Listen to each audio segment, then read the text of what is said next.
Okay mga idol, ito na nga kami dito sa San Quintin, Pangasinan sa anak ko. Ayan, nakita ko yung baboy, binidyohan ko, ang laki-laki. Ayan, yung aking kapatid, kumakain na nga kami kasi sabi sa amin ng aking anak, almusal na kami. So ayan na nga yung aming pagkain. Ayan ang aking kanin. Ayan ang ulam, bangus.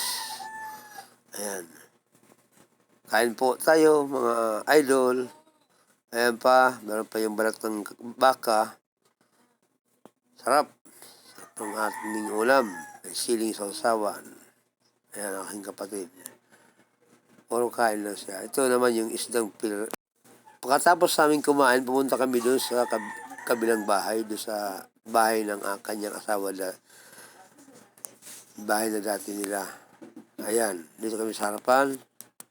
Kaya nag-video-video nga ako, tingnan nyo, panoorin nyo. Ayan, ang dami dito mga gamit at sasakyan. Yan po yung mga pinapagawa. Ayan. Ayan. Dito kami sa harapan. Ayan, pumunta muna ako dito banda. Ayan, tingnan ko. Ayan po, maraming gamit. Ayan, ibinili ko rito sa balkonahe.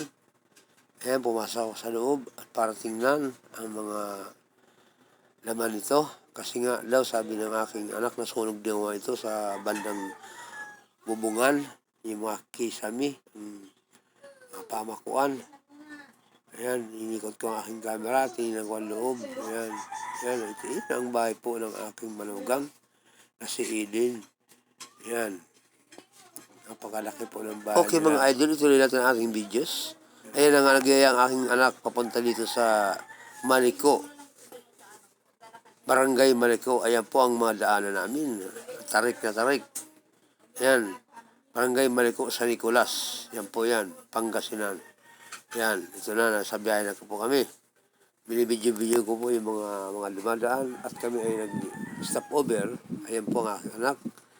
So, ang kanyang kasama, yung aking kapatid na sa unahan. Ayan, binidyohan ko nga siya. Ayan, yan ang papunta akyat. Papunta doon sa napaka malayong lugar. Ayan, sa Barangay Liko.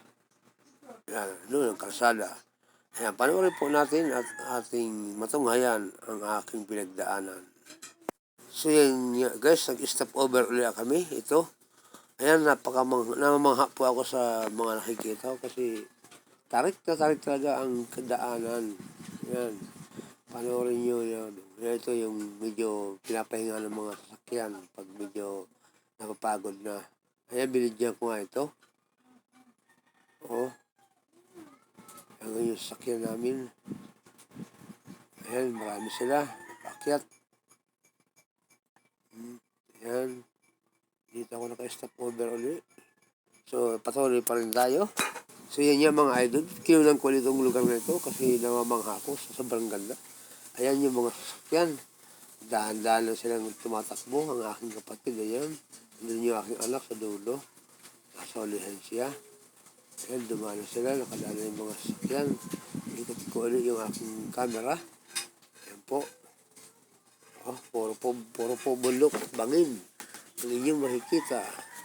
Napakataas po talaga yan. Yan. Ayan, ikot ko rin po. Ayan, panuwal po.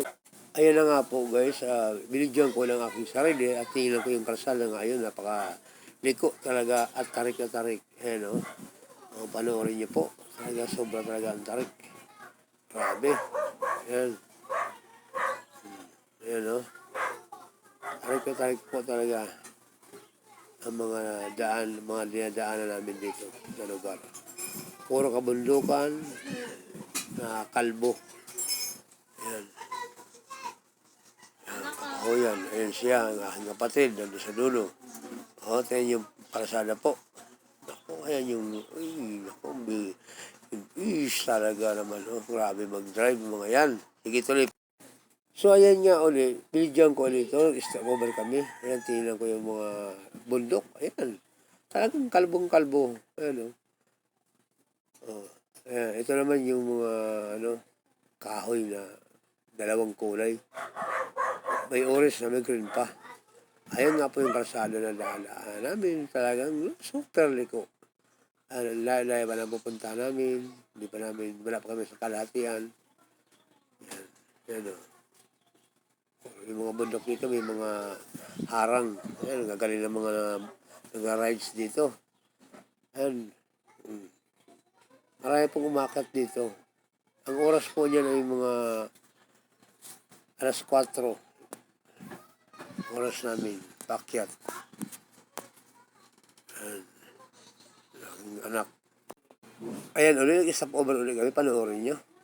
Ayan, yung aking kapatid dito sa likod. Ayan, yung kasalang pinanggalingan namin. Napakatarik. Ayan, paliko na naman ang kalsada. Sobrang liko ng kasalang yan. Sabi ko nga, bakit hindi lang diretso? Kasi manipis na, kalahati na lang yung bundok. Kaya, ewan ko, talagang sedya talaga para maging pasyalan ng lugar na yun.